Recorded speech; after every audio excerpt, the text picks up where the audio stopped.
Well, hello there, future nurses. Welcome to the Nursing School Simplified Podcast. I'm so glad you're here today because we're going to have a great podcast. Today, we're going to be talking about one of my many pet peeves. But before we do that, I wanted to remind you to make sure that you subscribe to the podcast so that you get notifications when new episodes are posted. And this episode is also going to be posted on YouTube as a video. So if you would prefer to watch a video, you are welcome to go there. So let's just get started. So, my pet peeve is patients not having an incentive spirometer. And there are two reasons.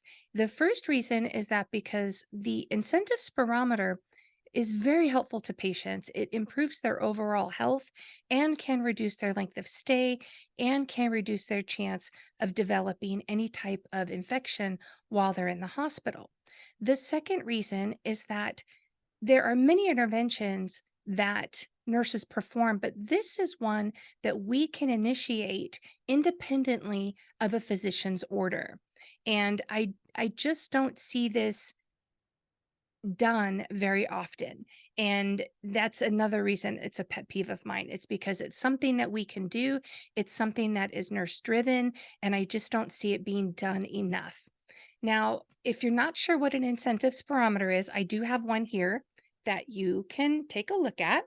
And I will be doing a little demonstration towards the end of the podcast. It's two pieces and it connects there. It's this little plastic device. The patient holds it facing them and they put their mouth around the mouthpiece here and they're going to inhale. And as they inhale, this little piston will rise up and give us the volume of their inhalation in milliliters. And this is a good tool to help them improve the strength of their lungs. And I always tell patients that one, it's a little parting gift, and two, it's like lifting weights for your lungs. Now, there are several reasons that we give this to our patients. And the first one is because it encourages engagement of the intercostal muscles and the diaphragm. The second is that it encourages the bases of the lungs to expand. The third is it helps to mobilize any fluids that could be down there and keep those alveolar sacs open. Next, it helps improve gas exchange and it decreases the effects of anesthesia postoperatively, especially for patients that have received gas. And lastly, it helps prevent complications such as pneumonia and atelectasis. So what are the indications? Why are we giving this to our patients? Well, patients who've had any type of thoracic injury are going to get an incentive spirometer. Patients who've had any type of thoracic surgery or abdominal surgery. Now, when you have a thoracic injury or surgery or abdominal surgery, it's very painful to take a deep breath. And when patients don't take a deep breath, fluid will collect at the bases of their lungs, and then that can lead to infection. So, this is why we give it to them. Next, we want to make sure that our post extubated patients receive an incentive spirometer. The reason being is that they've been on a ventilator and they haven't really had to do a lot of breathing on their own. The machine has been helping them. And so their muscles are weak and we want to help them improve their respiratory rate, pattern, and effort. We want to help them mobilize those secretions that are in their lungs and we want them to be able to uh, have stronger lungs. Next, we want to give this to patients who are taking any kind of pain medication. That's from a pill like Norco or Percocet or oxycodone or to Dilaudid or fentanyl. Those medications are going to make patients sleepy. They're going to take shallow breaths. It's going to change their respiratory drive. And that's one of the things we watch out for when we're giving these medications. But it can also cause patients to develop atelectasis or fluid in the lungs. And we want to make sure that they are utilizing their incentive spirometer. Next, we want to make sure that patients who are on bed rest get this as well because they're not going to be ambulating. They're not going to be taking big, deep breaths like we normally do unconsciously as we're moving around throughout the day because they're in bed. Next, we want to make sure that patients who have any type of respiratory infection like bronchitis, pneumonia, or asthma and COPD, we want to make sure that they have an incentive spirometer. And lastly, we want to make sure any patient that has been diagnosed with pulmonary atelectasis gets one of these. Now, as the nurse, you are going to be responsible for a few things.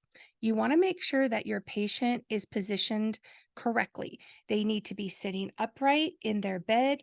If you can put the bed in a chair position if it has that option. But optimally, we want our patient up and in a chair because that is the best position for them to help them drop that diaphragm when they take a big deep breath in and expand those bases of their lungs. Next, we want to educate our patient on the proper way to use the incentive spirometer. Now, for a lot of patients, it's not easy. There's like this coordination thing that doesn't always happen. And it does take some practice.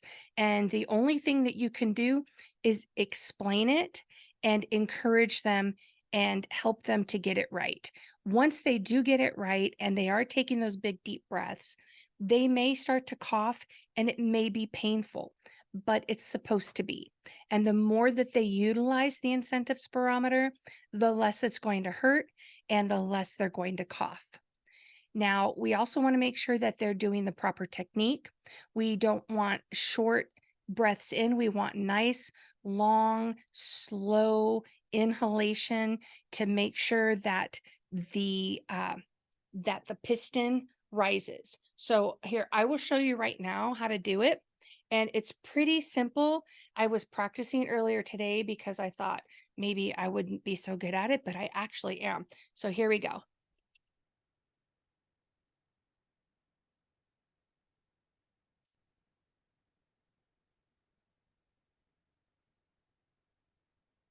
And that's how you use it. Now, what I tell my patients is that I don't care so much about the piston. I mean, this is great. And this is more of an indicator for them. But what I really want to see is these two little arrows here. I want to see that little floaty thingy in between those arrows because this is what's harder to do than this. And this here, this little floaty thing, I don't know what that's called, a little bobber maybe. This is where it gets hard. This is where it puts pressure on the lungs. This is where it puts the work on the lungs and makes that diaphragm drop. And this is what's going to make your patient cough.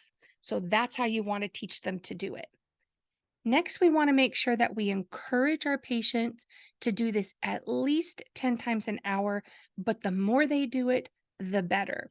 I always tell my patients that if they're watching TV, whenever a commercial comes on, they're going to do it 2 to 3 times, maybe four. I would rather see two really good tries on the incentive spirometer than four really cruddy ones. So, again, that goes back to technique. But over the course of an hour, if they're doing it 2 to 3 times during the commercials, over the course of an hour, they will have done it minimum 10 times, sometimes more, 15 times, 20 times. It just depends how many commercials, how many there are these days.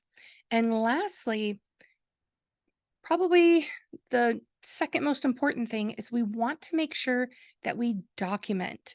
And you've heard this before that if it wasn't documented, it didn't happen. So, what we're going to do is we want to make sure that we document that we gave this to the patient. We want to document their baseline or their very first attempt. We want to make sure that we're documenting their response to it, that they verbalized understanding. We want to document that we've instructed them how many times they should do it and how their effort is, if it's good, poor, or fair effort. And we want to make sure that we're documenting how many times an hour they're doing it. And this all goes back to covering ourselves and also just doing the right thing for our patients. So I want to give you just a little story about why this is a pet peeve of mine. And when I was a young nurse, I think I had probably been a nurse maybe 6 or 8 months. I had a patient that was a post open heart patient, and he had started to develop a temperature. It was running about 100. And I went to one of the senior nurses and told her that I might have to call the physician, and it was at night, of course, and they don't want to be called. And she said, "Oh, no, just go give him his incentive spirometer." And God bless this woman for putting up with me because I sure did bother her a lot. But I did. I took the incentive spirometer. I went in there. I talk to him about how to use it. And over the course of an hour, I would pop my head back in the room as I was walking up and down the hall and make sure he was doing it. And at the end of an hour, when I went back to reassess his temperature, it was normalized. He was afebrile. And right then and there, that's where my passion for the incentive spirometer was born. So I hope that this helps you understand the importance of the incentive spirometer, that this is something that you can do independently as a nurse. As a student, I hope that this is something that you are advocating for your patients and that you're teaching them how to use. And I hope that this helps you to understand the importance. So, if you have any questions, comments, or concerns, you are more than welcome to email me. You can email me at cynthia@nursingschoolsimplified.com. And I want to leave you with one last thing, just one little final thought. If you want to change, you have to be willing to be uncomfortable. And so that's it for this episode. And I can't wait to see you guys next time. And I hope you have a great week and keep working on your dream.